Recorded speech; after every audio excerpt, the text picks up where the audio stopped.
Hello, everyone, and welcome to episode 232 of the RRBG podcast. This podcast is a proud member of the Podbelly Network. Go to podbelly.com and check out all the amazing shows we have on our network, including the Sofa King podcast, Robots for Eyes, Art and Jacob Do America. I mean, there's one for everything that you're into. If you're into Magic the Gathering, they got you. If you're into the occult, they got you. You're into serial killers, they got you. Everything. Go to podbelly.com, check out the list, and support the network.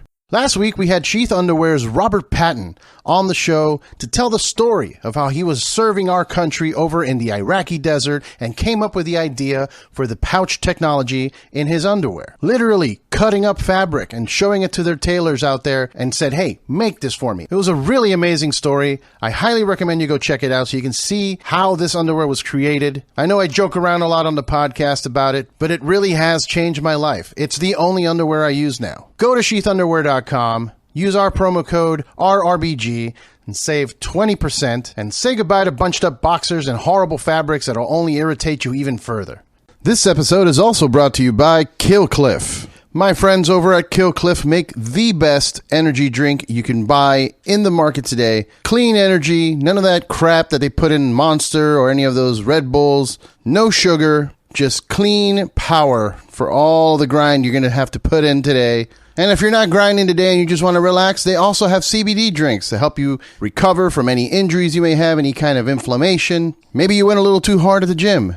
CBD drink will get you right back on track. Go to their website, killcliff.com. Check out all their different flavors. My personal favorite Ignite drink is the Cherry Limeade. And in the CBD category, you have to try the Joe Rogan Special. It's the Flaming Joe Pineapple with Jalapeno.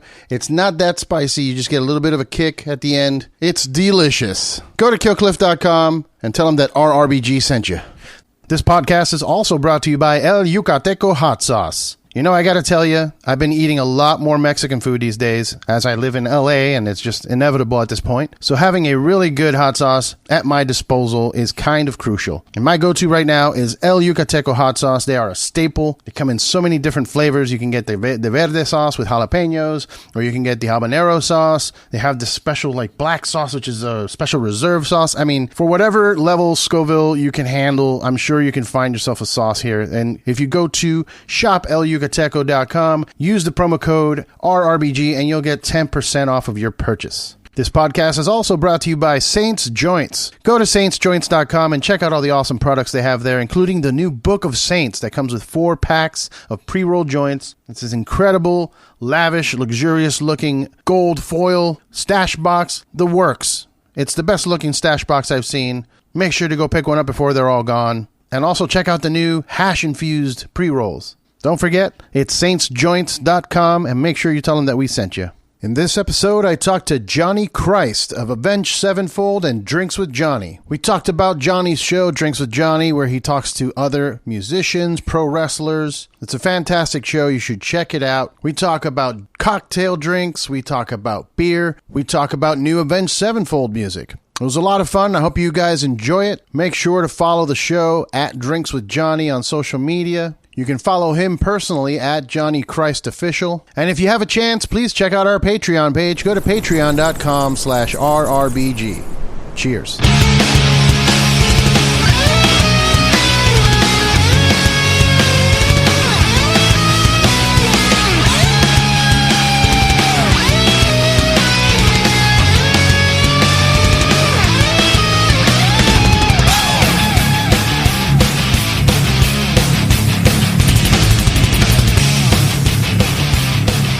What's up, everyone? Welcome to the RRBG podcast. I am here with Johnny Christ of Johnny Drinks with Johnny and also Avenged Sevenfold fame. Just a small band, like a small local band that nobody knows about. How you doing, brother? I'm doing great, man. Thank you. Yeah. I like that I felt like, what's his name? Fabio in Zoolander. So thank you for acknowledging that I'm a podcaster and musician and not the other way around. So we have the bass player of Avenged Sevenfold. He has a podcast. Everybody has one. Exactly. That's usually the case, right? Yeah, right. You know, has it taken over, you think, the traditional radios, like appearances and stuff? I don't know if it's taken over, and I might not be the right person to ask on that because I have been doing just predominantly podcasts over the last year or so.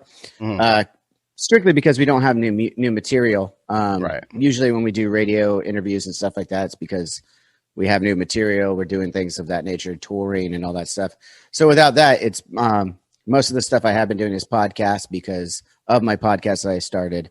So it's a lot of that is the main focus right now because there's really not a whole lot going on with Avenged right now. I mean, we're still working, obviously, daily on the brand, the band, the merch, everything to do with Avenged Sevenfold is a constant, there's no breaks on that. But as far as music and new content and stuff like that, there's not a lot to talk about there as of now. I mean, you can ask and I'll be completely transparent, but that's pretty much where it is. So it has been mostly podcasts for me. No, that's good, man. And during the pandemic, it was a lot of podcasts popped up. Yeah. Not saying that yours popped up during that time. I'm just saying like that it became more mainstream to have a podcast. People are paying attention now because in the beginning it was just a couple big guys, Adam Carolla, maybe, Marin and like Rogan. But then it became more prevalent in the scene with, in addition with like Twitch. You were recently live on Twitch with Wes Borland, right? Yeah, I was just on his and my friend Bobby's show. Bobby Shabinsky over on Twitch. They created a show together called Space Zebra. Probably it might be close to 6 months ago now. And that was just they had their own channel, their own Twitch channel, and they would do live and then they'd release it as a podcast a couple days later. And they teamed up with Danny Wimmer, who is Danny Wimmer Presents is a huge company that promotes and works with all the rock festivals in America. And he started a rock thing with Twitch, and Bobby and Wes partnered up with him on it. And they still have a show called Space Zebra, but it's on the Danny Wimmer Presents channel. Gotcha, so there's like a whole new channel. I'm just learning Twitch, by the way. Like, I mean, people ask me like, what the fuck Twitch is? And I'm like, you're asking the wrong guy. I have zero idea.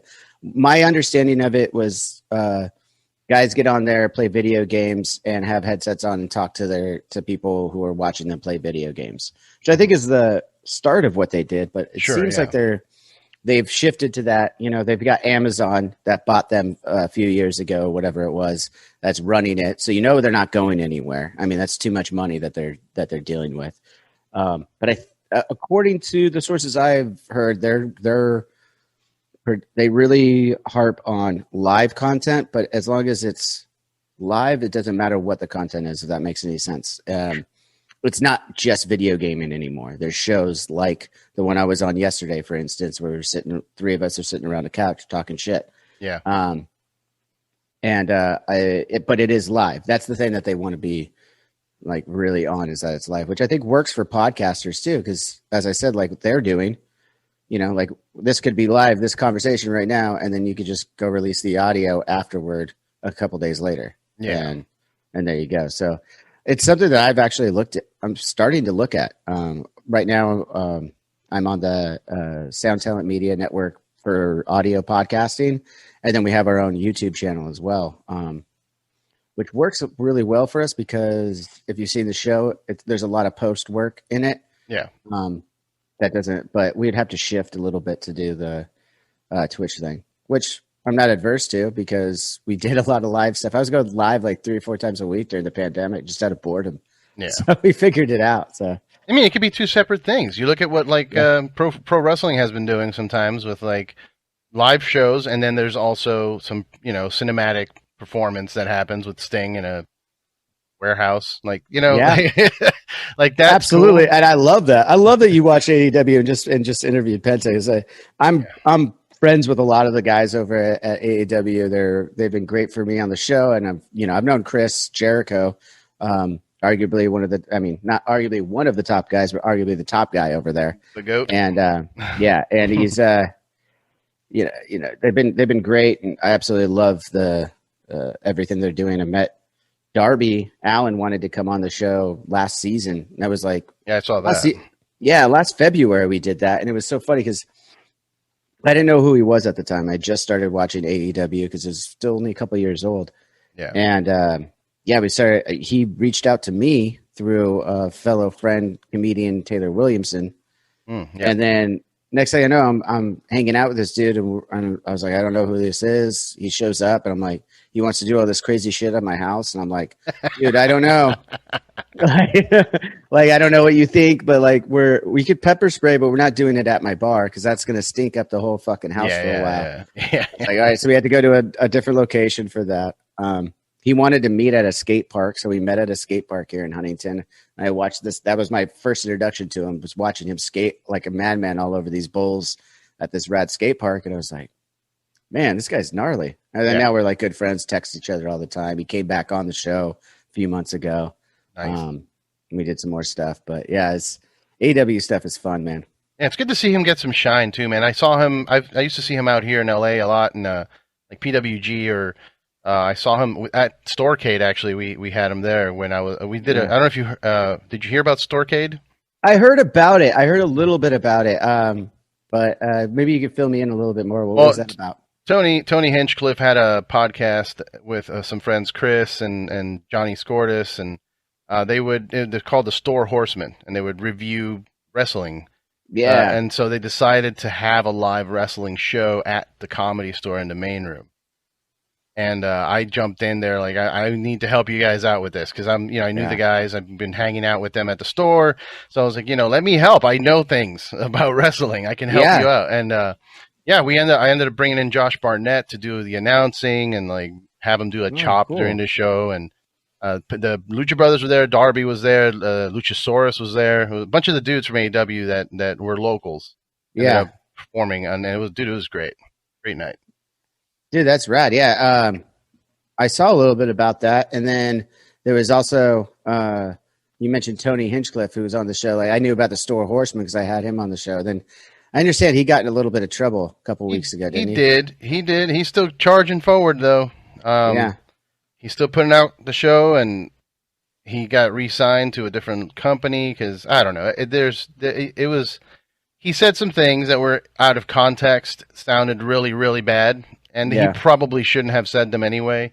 So, but I understand a little bit because I would spend nights at the Comedy Store just watching him work, and I understand his inner workings. So I knew where he was going, and that's why I wasn't like, as soon as he said, I'm like, that one probably wasn't the best idea. Not the good timing. Not good timing there. But it was.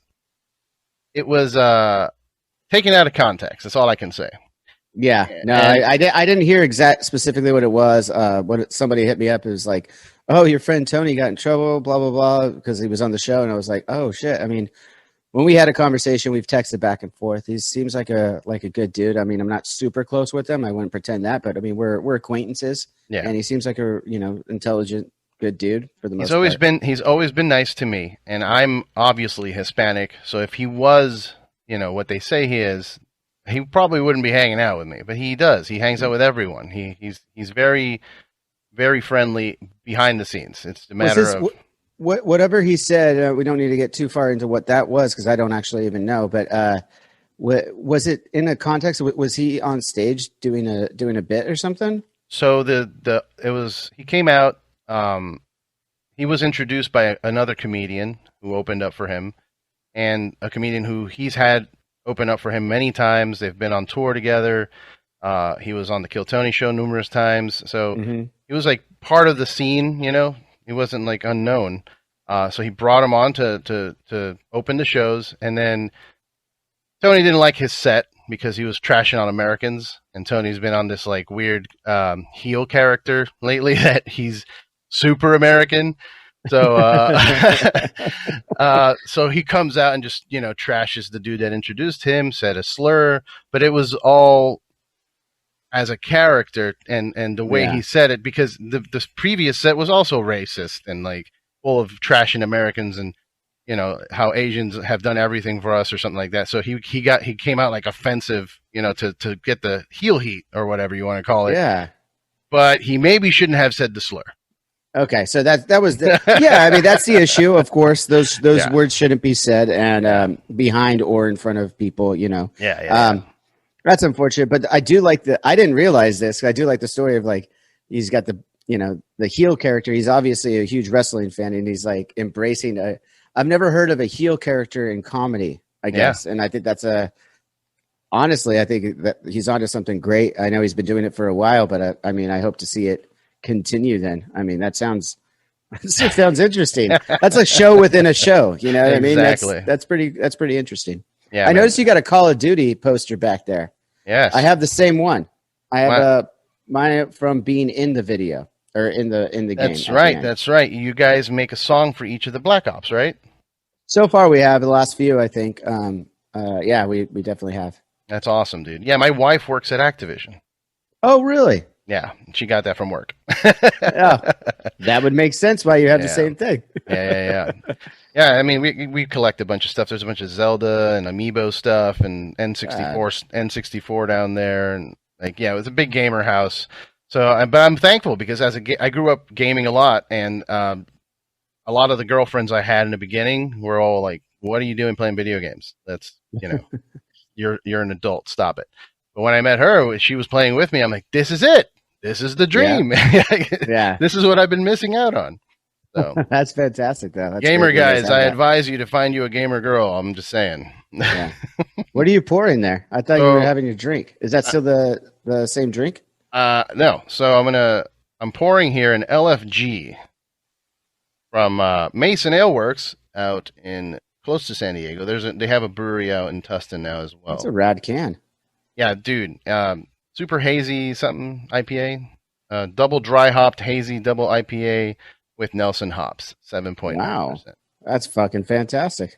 Yeah, I'm working with these dudes on putting together a product that will be announced soon. Ooh, awesome! I love that. You have to come back. You have to come on my show to talk about that another time. Absolutely. You'll see when I make the end. I can't say much, but it's a big deal and it's going to be nice. I think a lot of people. So you're about to drink that beer? You're about to drink. I'm about to have drinks with Johnny. Dude, okay. Well, hey, I wasn't sure if we were going to be doing that. Give me just 1 second. I'm going to go and pour myself a beer. I'll be right back. All right, let's go. So I had a very late night last night, and today is my day off. And so the little hair of the dog. I get it. Also, I smoked a little bit, and nice. I thought your background was one of those Zoom backgrounds. I am not even... Because there's an effect happening with that neon behind you, or that you have like an outline right now of like white.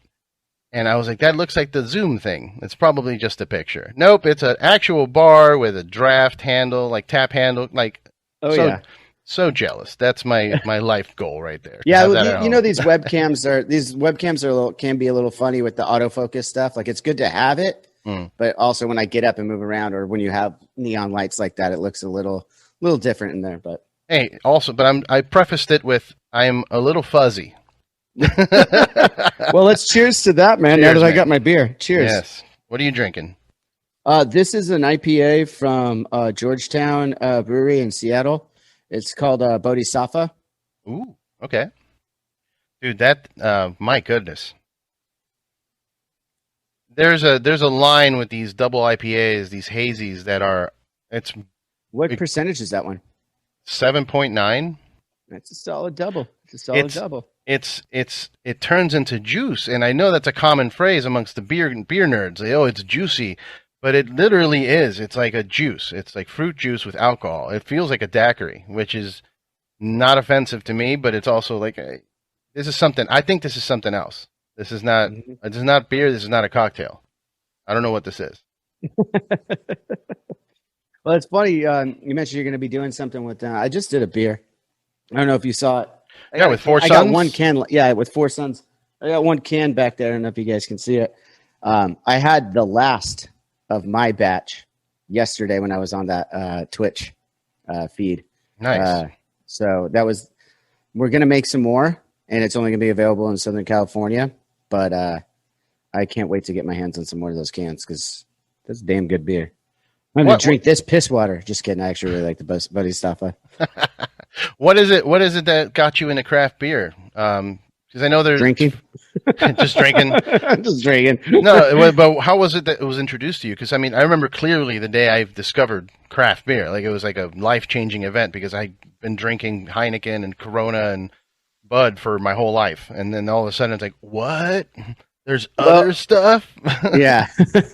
Well, I think I probably have to give credit to Zach on this because I don't really remember. I mean, you would have my first IPAs and things of that nature, or heavier lagers, whatever it may be, like a Boston lager, like a Sam Adams or a Sierra Nevada. I had early on when I first started being of age to drink and like 21 in restaurants, first time at like a steakhouse, give me a Sierra Nevada with my filet or whatever, Big Bucks McGee over here.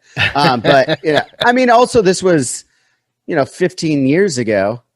There wasn't, the craft beer scene wasn't quite what it is today. So, I mean, that's one thing too. It wasn't as readily available.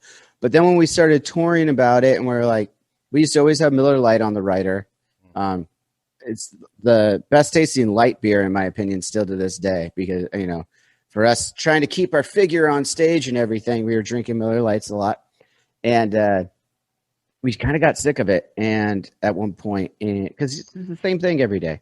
So we requested on a local beer of some kind, just an extra 6-pack of that so that we can mix it up a little bit. We started trying those. And then a runner is the person who goes out and fulfills the rider. For people who don't know, they're on site all day with different bands. They run out, they grab whatever you need, whatever's on your rider. Your rider is what is the goodies that are in the backstage for you all day while you're waiting to play a show. There's your education for the day. I've done that a couple times. I've had to be a runner.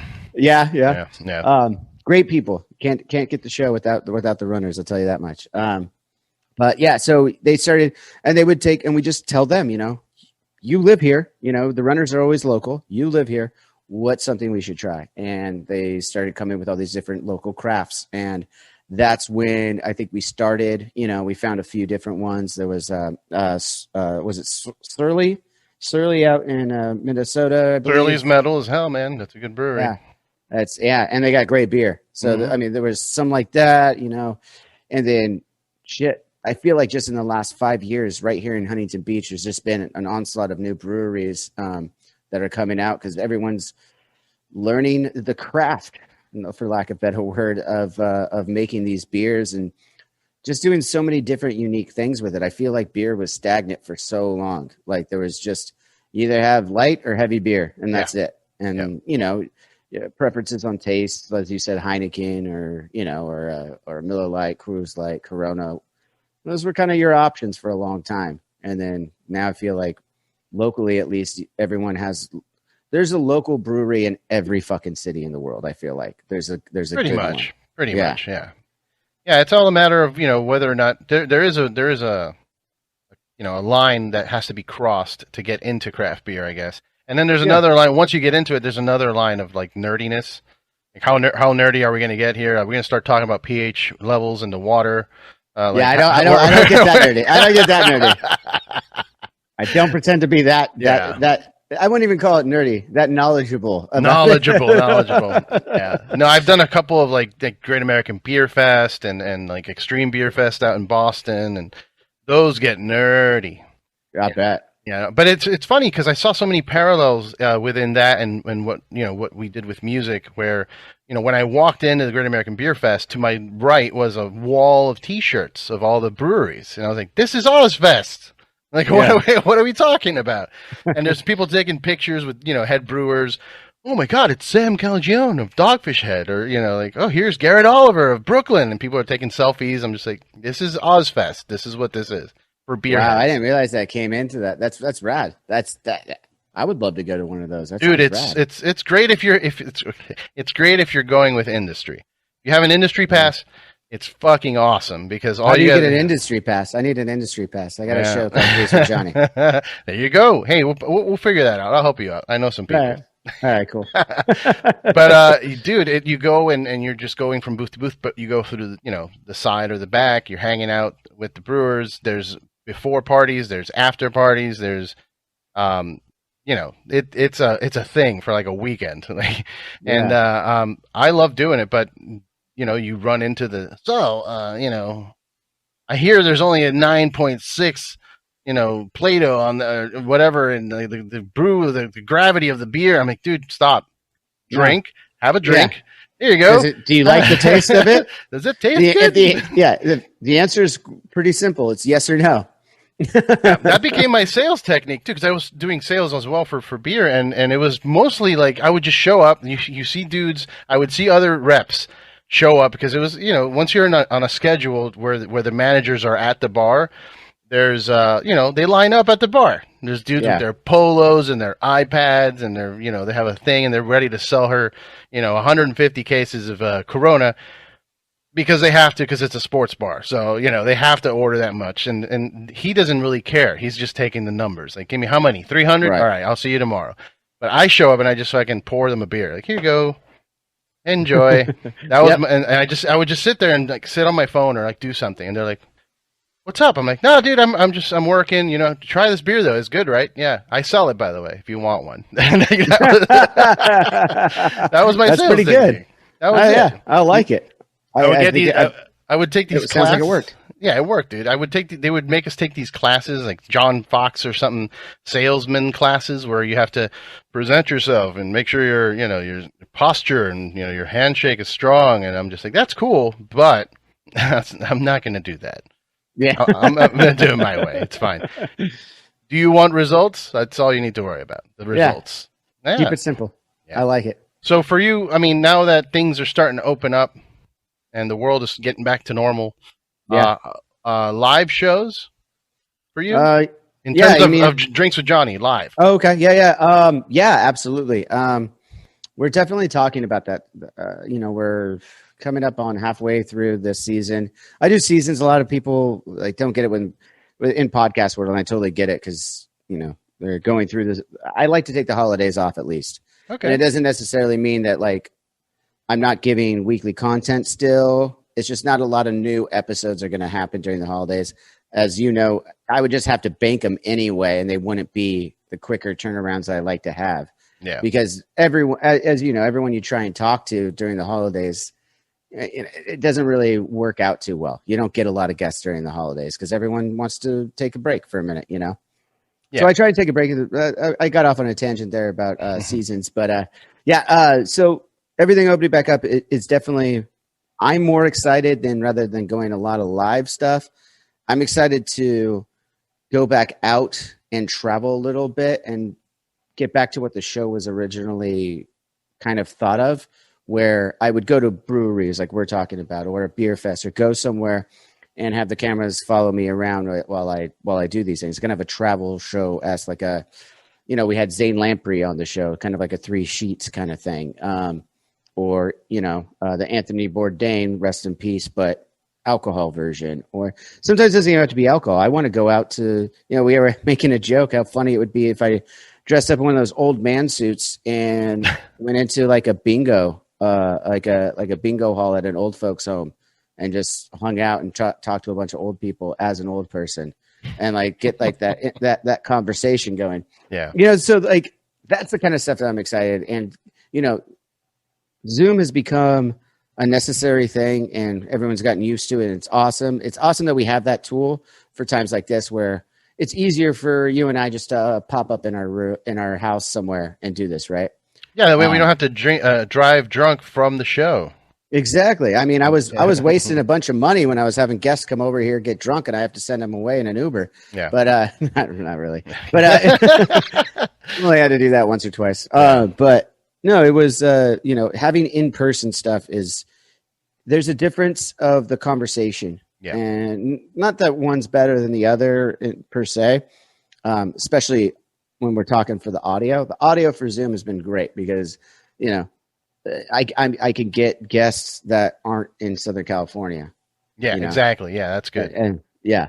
So, or, you know, and eventually when I go back out on the road with Avenged Sevenfold or even take like live podcasting, we thrown around the idea of going to breweries like Zane or distilleries or just improvs and taking this show on the road and, you know, go during the day, shoot like a travel channel style show of the place that I'm at. And then at night, do a live podcast and then put that out the coming days. And I think we might eventually do that. So I'm excited about that and the aspect of having in-persons. In-persons are great for my show because we're really heavy on YouTube. It started as a YouTube show to begin with. So those camera angles, those switch ups, what we could do in post comes off a lot better as in-person stuff. Like the stuff we were talking about earlier with Darby Allin. That's always been in-person stuff. It's a lot of fun. I mean, we're just having fun filming that stuff. Like that's just, we're usually playing a game of some kind or doing something like that when we're in person. It's hard to come up with games over Zoom. Let me tell you, we would try to rack our minds around how we can break it up from a conversation and have a little bit more fun with it. And I'm excited about that aspect coming back. As a matter of fact, we've done a couple of in-persons. We got another one from WWE Hall of Famer Medusa. Is going to be released on this Monday. I don't know when this show is going to air, but it'll probably already be out, so people can go check that out. But she came over to the house. She was in town. She's originally from Florida. Came out. We played a little game of checkers, drinking checkers, made her a drink. It was super fun. Nice. It ended up being a 3-hour conversation that we're actually in the process of editing right now. Okay. So, before I hopped on today, that was part of my busy morning that I was late for this figuring out what we're going to do with all that content. Hell yeah, man. But it sounds like you're doing it. I mean, it sounds fun. It sounds very similar. I actually shot a pilot for an RRBG TV show with Alexis from Three Teeth. And we went to a brewery here in, what's the city? Carson? Yeah. Phantom Carriage. I've not been. No, my buddy used to own it. This dude Martin, and he sold it and opened up a pizza shop. But when he was still the owner, we shot basically like you were saying, like a travel channel type of deal. But it wasn't just me going places. I'm bringing a guest, and it's a local guest to go to a brewery, and we would. I guess the plan would be a collaboration beer. You know what I mean? Hey, I'm bringing this dude from Three Teeth, so Three Teeth and Phantom Carriage make a beer. Cool. That's cool. That's a great idea. And I had the pilot filmed and everything, and then I had it pitched to a network, and it was cool. And then pandemic, it was like. Can you say what network? Do you mind telling me what network it was that you pitched to? Food Network. Food Network. Okay. But it just didn't. Everything kind of just stopped in the process. Everything did. Yeah. Everyone had to swerve. Yeah. Got to figure something else out. I started doing video during the pandemic. I've only been doing video on this podcast for a year. It's insane. Wow. And it's funny because once I started doing it, I was like, why haven't I been doing this the whole time? Like this. And I've had cool situations where I'm out somewhere and I'm like, I should have filmed all of that. Why didn't I film this? Like, I'm starting to try and get into that mentality, or get, like you said, interns to follow me around. Fucking just film this, please, and we'll put it out and figure it out. Yeah, exactly. There's a lot you could do with the Final Cut and some post when you just follow around. I mean, I got new cameras over and stuff because I'm excited. Like I said, like each time I'm learning like what type of camera works the best, what kind of audio equipment for recording, and everything like that, and then. What I do to it in Pro Tools afterward, which luckily I'm familiar with, and I can mess with the audio. Sometimes, as I'm sure you know, especially now with these being on Zoom, you never know what kind of microphone your guest is going to have, right? Right. Yeah. So you have to be able to mess with. Yeah, you're like, oh, dude. Sometimes I've done that too. Sometimes I'm just like, you just popped on with your phone, like. I've had a couple of episodes that I've had to stop and like, we're doing this later. Yeah, you're like, I can't. The audio is not going to work.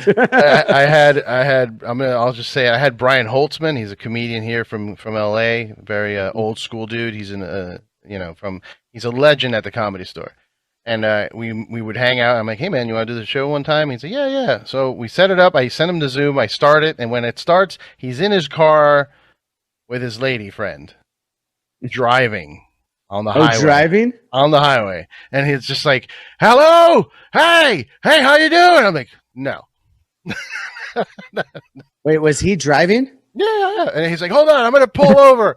And he pulls over, gets out of the car, and I don't know where he pulled over, but there's like dump trucks like backing up and making, you hear the trash can smashing, the dumpster smashing on the truck. I'm just like, what are we doing? And he's like, yeah, so what's the name of your show? I'm like, no. Listen, let's just reschedule when you're not in chaos mode. What's happening? I've had a few cars. Too. I had Ron Killings, Our Truth, on the show. But if they're prepared for it, like if they're like, totally. look, I'm traveling, and like we have to do it this way. But Brian was just kind of like, I called him. It wasn't. I called him on his day. Oh shit! Yeah, I'm driving somewhere to go meet some people. It's like. I thought we were doing the podcast. You don't just cold call people, man. Oh my goodness. It's insane. But so have you had that, like somebody that you would have to redo the podcast? No, not because of the guests. I've had to redo the podcast a couple of times based on the fact that I have a technical difficulty. Oh, okay. Whereas like especially over these Zoom ones, right? So to do this, I need to make sure that I do a screen recording, right? Mm-hmm. So that way I have your camera, because it's not like I'm asking, and especially most people are using webcams. They're not using an exterior thing. They could send it to me later. Right. So it's my responsibility to make sure I'm screen recording. I've missed that a couple of times. Like I'm like running late and I'm like getting everything set up. I'm like, all right, cool. I got him on. Hit record on everything. Cool. Let's go. And then like halfway through, I'm like, oh shit, I never recorded the screen. Guess we're having an audio only episode this week. Yeah, exactly. I've got one of those in the can, actually. I felt really bad, but the drummer from Motorhead and Scorpions was on the show. Mickey D. And we had an error on stuff. We started an hour late. He was stuck in traffic coming home from an airport. Some shit. I don't know. Like his team and my team were like back and forth with emails. And there was a miscommunication there somehow. Yeah. So by the time we finally got him on, I forgot to record the screen. And for whatever reason, the audio, like when I had him slotted at, let's say whatever time it was, let's say it was noon, I had everything ready to go. I mean, I was like sitting there with time to spare. And then when I thought the interview wasn't going to happen anymore, the chat rather, I turned everything off. When I brought everything back on, it was just all shit was out the window. And I was like, why? I just turned it off and on. Everything reset. Yeah, everything reset. And I was just like, and then at the end of it, I was like, I didn't get a screen recording. Like, what are we going to do? And I talked to the director. He's like, we got a lot of content. We're backlogged in a lot of content. Let's save it for a paywall as a bonus episode of some kind. And so anyone listening or watching this now will be able to hear that at some point soon, probably released to our filthy animal crew that has like access to early and ad free, all the stuff Patreon gives you. We do in house. Nice. So we just started that literally last month. We just started doing early and ad free stuff. Very cool. Yeah, I've been thinking about that because there's, my Patreon is lacking. It's mostly like I would get sent out to Psycho and do interviews, like short interviews with artists with like very specific questions. It wasn't much of a conversational. I would try, to kind of throw in some jabs. When you're only allotted, the 15 minutes or whatever. I've been on. That's kind of the reason why I started a lot of this. It's because I've been on the other side of those. It's not fun for the interviewer. It's not fun for the guy being interviewed. I've been on those sides of this, like answer. It just doesn't. It's fine, but it's just not the same as like we're having right now, where it's more of a conversation, easy flow. I feel like you get a lot more out of. I think the listener gets a lot more out of it. And, absolutely. I agree completely, man. Like it gets boring. I don't want to hear the same interviews over and over from people. Yeah, no shit. I mean, that's all it ever was. As I said, it's part of the reason why I wanted to start my own show, because I was just like, God, there's got to be a better way. There's got to be a better way to have these people that I'm fans of be able to talk about what they want to talk about, rather than me having an editor sending me into a room and saying, you got to talk about these things. This is what we want the headlines reading this, and the other. Make sure you mention the album. Make sure you're mentioning the release date. Make sure you're mentioning the sponsors. And there comes a time and place for those as well. But it doesn't need to be every single time. No. It should be whatever the artist or celebrity of whatever stature wants to talk about that day. Yeah, like, absolutely. Yeah. This is your platform. My show is a platform for whoever's coming on. I want them to feel like it's their show too. And that's, that's why we break bread, or rather share drinks together. That's where the title comes from, right? And it's not even always alcohol.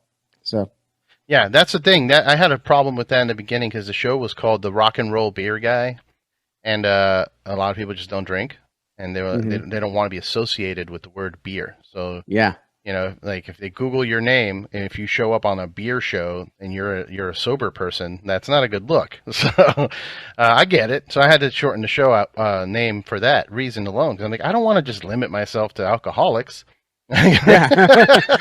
Yeah, you can't do that. You can't cut off part of the whole community. Yeah, it's ridiculous. But anyway, I have an idea real quick before we continue talking. Yeah, what's that, man? How about we take a shot?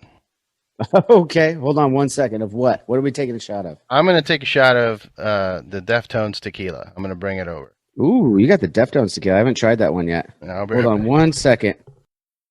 See, this already has a lot of nice breakups, right? Yeah. I can't sit through a whole Joe Rogan. It's 3.5 hours. No, dude, that guy does. I can't. Every time, I might film. I guess we filmed for 3 hours a couple of times, but I'm like, a lot of it's just banter too. I don't know how he gets that much content. He's got the co-hosts and everything. It's more of his thing seems to be a little bit like a Howard Stern-esque, more of a radio show in a lot of respects, because there's a whole front half where he's talking about current events and just shooting the shit with his co-hosts and stuff like that before the guest even comes on, I guess, where I think your show, my show, we kind of get right to the guest right away, Yeah. So I cut that some time. Aside from the show that you were mentioning of getting back to, because you're already working on that, when I want to do things, when I get a thought to do a project, I like to throw it out there, like talk about it and get the wheels turning, right? That's the only way to get it done. So do you have something like do you use that method? Like when you have a thought, is that what you do? Like you just put it out there even before it happens, just to get the wheels moving? Yeah, I tend to start that. That's how this show started, really. It was an idea that I was throwing around with Brian, my Sinister Gates, and it was started as a web show that I was just going to put on the Avenged Sevenfold YouTube channel. We had the YouTube channel. We're like, instead of just putting out music videos, we should start putting out other shit. And my idea was I was going to start making cocktails here at my bar and do 5-10 minute episodes where I do that and then play a little bass riff that makes me think of that drink, right? So let's say I make something with rum and I go play a reggae riff or something, I don't know. So something like that, And but then it quickly turned into other stuff. And then next thing I know, Zach had a promo idea for our merch. We had switched over our merch to A7X World. We're in complete control of it, and we're doing it ourselves. So instead of having a company do it for us. Nice. So we had an idea for that, and we were going to launch it. He's like, let's do your happy hour idea or whatever. I still didn't have a name for it, so we called it Happy Hour at Johnny's. And it was a 5-minute promo, and it was just off the idea that I was going to do stuff for my bar at my house. And then it just started snowballing into it. I think our first couple of guests were my friends and the Dirty Heads and Brandon Saller, who was our mutual friend from a trio. And they're just friends of mine that live here locally in Huntington Beach. And I had so much fun filming just those couple that it kind of kept going and kept going. And I was like, oh man, this is actually a lot of fun to do it just like conversations. I don't need to play bass or anything like that. I get enough of that in my other life. This is kind of fun to do something different. Yeah. So that was the precipice of it. And it, to answer your question extremely indirectly, I apologize, was the idea for this is that let's go for it. Let's throw it out there and let's see what sticks. The first season we did, we only had 13 episodes because I wasn't doing it weekly. I didn't know what the fuck I was doing. So when it was time, it was time. Right. And then, so after that, it was, learning it as you go. Right. So finding out what sticks. And instead of not putting it out there and trying to hone it in before I release it to the world, I was that kind of asshole. I was like, oh, let's just go for it and see what happens. So, I mean, there's a fine line. There's a fine line between putting stuff out to, make it happen and also overthinking it. Yeah, I got to perfect it, and it's like put some work into it. Of course. But I don't think you need to like people that are trying to put content out. Artists are very they're perfectionists. That's the word I was looking for. They're perfectionists. So it's never good enough. Also, that's usually if you're doing art, music, anything entertaining like that, you're also kind of you're dealing with mental health issues. You're kind of broken down from life and family issues and whatnot. So I'm pouring the shot. All right, I already poured mine. I got Jameson. I've got the Deftones White Pony Añejo. I can't wait to try that. Cheers, brother. Cheers, man. So smooth. It's ridiculous. I don't even need lime. Is that good? When did they come out with that? It was just like in the last year or something, right? Yeah, recently, a couple months ago. I went on a mission, dude. I'm a punisher. I swear to God, I'm just. When it comes to Deftones, I gotta, whatever they put out, I'm gonna put in work to get it. So their beer they came out with a couple years ago is really good too. They've got I've had that. Bunch of them. They're like 5 now. Oh, they have a bunch now? Oh, they have like 5 beers. They did one for White Pony. They did one for my computer just made a sound. Restart later. Not now, dude. God. I hate when those updates come on. No matter if I tell my computer to turn off notifications or not, some of those things still come up and they're like, update now. I'm like, no, I'm trying to do a show here. Good Lord. Anyway, so yeah, I'm a big Deftones fan. So whenever they put something out, I'll make an effort to go find it. Even no matter how limited it is, I got people. Like I said, I used to work in the beer biz. I got numbers I can call and make them happen. But big fan of the tequila itself. It's smooth. It has like a citrusy note to it, so you don't even need the lime or whatever that tequila usually has with it. I think it would go really well in a cocktail too, but one of those like fancy cocktails that are like $37, and they come in a very tiny glass with smoke. I know how to make a lot of those. I wish, dude. I wish. I'm more of an old school, like, that much vodka, and then all the other mixtures will be above it, and I'll muddle. Like, I could do muddling. That's as far as I go. Okay. I'll do like mojito muddling. I might get some fruit and muddle that too, but I don't get into the, this one has smoke. And like that. I can't. I do a little bit of that. It's just because I got into making cocktails. I thought it was a really cool hobby to have. And I got, I got family and friends that give me a bunch of new drink recipe books and stuff. And one of my favorite ones is just called Speakeasy. And it's got all these great cocktails that don't cost that much money. The whole point was there were a lot of bang for your buck. I mean, the speakeasies were at a time when not everyone had a lot of pocket change, right? And they couldn't just go to a bar. They had to find a spot where they would only be able to sneak in and have a couple of drinks before they had to get home to the wife. That's already pissed. They've been gone all day. So they got to slam those quick drinks real quick, but they want to have bang for their buck. So they use nothing but booze and liqueurs that are actually stronger than the actual booze. Yeah. And I'm like, these are my kind of drinks. So, I enjoy making a lot of those. It's funny how that idea got taken, like, it became a thing now. At least here in LA, I went to a few speakeasies, but but it was like $36 drinks. And I get it. Like they're fancy. I get it. Like I've discovered the magic of having like a stick of rosemary that they charred up by your nose. It's not part of the drink, but it's by your nose as you're taking the drink, so that all of the senses are activating together. That's great. But I get nerdy with that. I get nerdy with that shit, man. I really do. I have to admit, I'm the guy that like a brine. I don't mind. I go to a bunch of these bars when I'm traveling and stuff, and I like watching the guy make it. I'm into that stuff. I'm also a really big Scotch and wine guy, I guess, and that's kind of what got me into it, because when you start getting into stuff like Scotch and red wine and big bold red wines, and you start learning the notes and stuff about the differences and why something. The funniest thing is everyone just equates it to like, oh, if it's expensive, it must be good. And it's like, that's not even kind of the truth. No. It's taste. It's just like anything else you put in your mouth to taste. Yeah. Everyone's got a different taste bud, and everyone's got a different way of what they like. So you might have $1,000 bottle of something awesome from Margaux in France, and you might not like it. And it might be my favorite thing in the world. Yeah, palates are different. Like for me, I love I think the Riojas from Spain. I guess because I kind of grew up on that, so it has to have that really dry red. Yeah, super dry, super heavy. But that's just that's my taste. But my wife hates that, so I have to like. I've been introducing her to booze through sour beers. She likes those. Same with my wife. I don't know what it is with the women. They love the sours. I like. Yeah. I mean, I don't mind them either, but I can only have like a half of one of those. It's just too. I had one that was a Warhead. It was a sour, but it was like supposed to taste like the Warheads. Yeah. And it did. And I was like, it threw me back to like middle school. I hadn't had a Warhead since I was a fucking 12-year-old, right?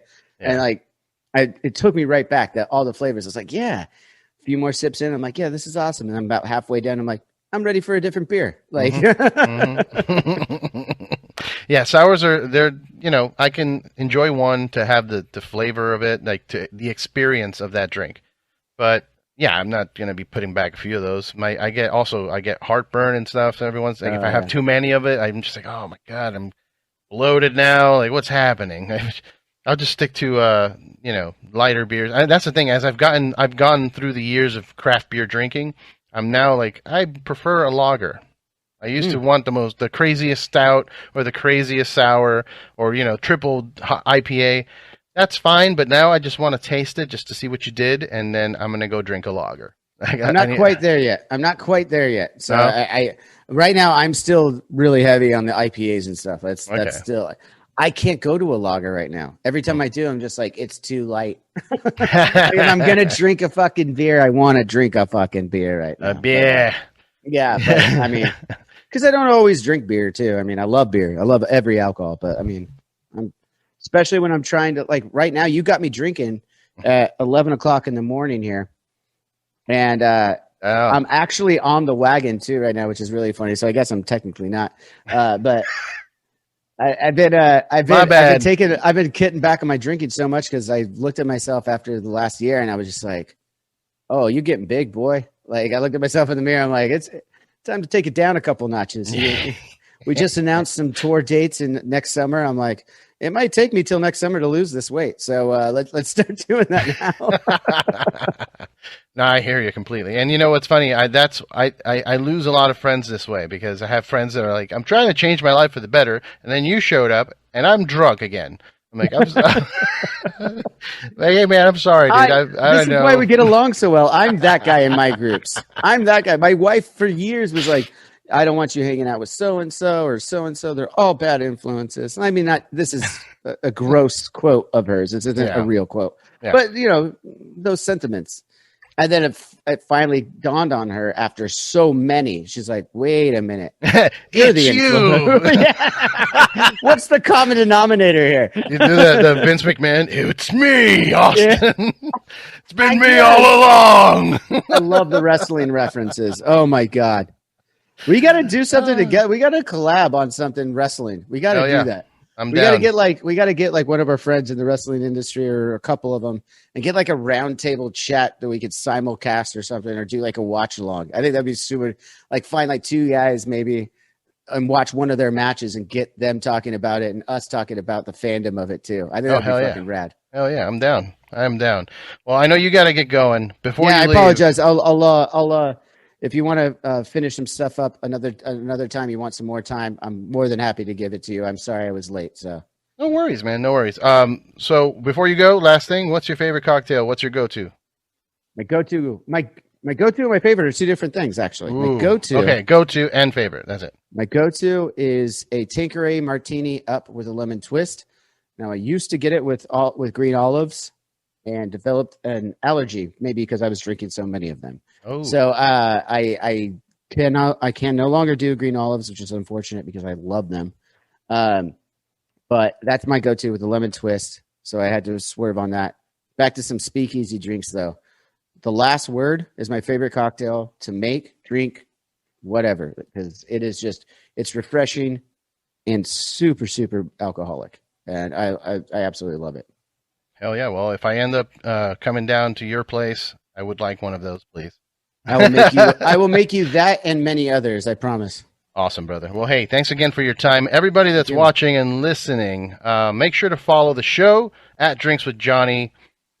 Great stuff. Did you have so many of them? I look at your list and I'm just like, damn it. I emailed Godfather and I haven't heard back, and he has him on. I'm just kidding. No, it's exciting, dude. It's so awesome. It's so funny though. I have that with a lot of other podcasts. I've become friends with a lot of other podcasters who are doing the show, and every once in a while I see someone else. I'm like, it's not like real hate, but it's like, yeah. Like I mean, Finn McKenty is on the Sound Talent Media Network with us. And he's got a very successful podcast. He's a great dude. I went and had lunch with him in Seattle not too long ago. And he had Tommy End, formerly known as Alistair Black. And I had been talking with Tommy for a few weeks. And then he released his episode with him. I went, fuck. Because we're scheduled this week to film with him. And you're on the same network. Yeah, it's fine. But, you know, we have different styles, though. So yeah, it's fine. Everyone's going to get a different look at Tommy End from my podcast to his, for sure. Exactly. It's different shows, different. I tried not to think about that because there are a couple shows that are similar to mine as well. And I, we stay in communication, and I'm just like, I'm actively trying to make different choices because I don't want to like have the same show. But also at times there's just people doing the cycle. They're doing the rounds. What can you do? Tommy's doing the rounds right now. He just had big life-changing event. Exactly. So he's got to make the rounds and make shit happen. He's such a great dude. We were texting back and forth before I got him on the show, and then once I got him on the show, and we've been texting since. I mean, we've got a lot of cool things in common that we really like, and we hit it off pretty well. I think that friendship is going to blossom into something pretty cool, actually. We've been discussing. So keep an eye out for that. Probably around the same time in the next couple of weeks when we release his episode, we'll talk about what we're doing together. That's going to be, I think is going to be really cool for everybody. Hell yeah. I'm excited to see it. Awesome, man. Well, thank you again so much for having me. And thanks. Do you want people to follow? Do you want people to follow you personally? No. That's probably not a good idea. No, of course. Yeah. Add Drinks with Johnny. Yeah. Add Drinks with Johnny, and then my personal, the only social personal that I have is the Johnny Christ official. I don't have a Twitter for Johnny Christ or Facebook for Johnny Christ. I don't have any of that. So either Drinks with Johnny or Johnny Christ. Easy enough to fucking find. Awesome, brother. We'll be in touch, man. All right, man. I appreciate you. I'll talk to you soon. Talk to you later. All right.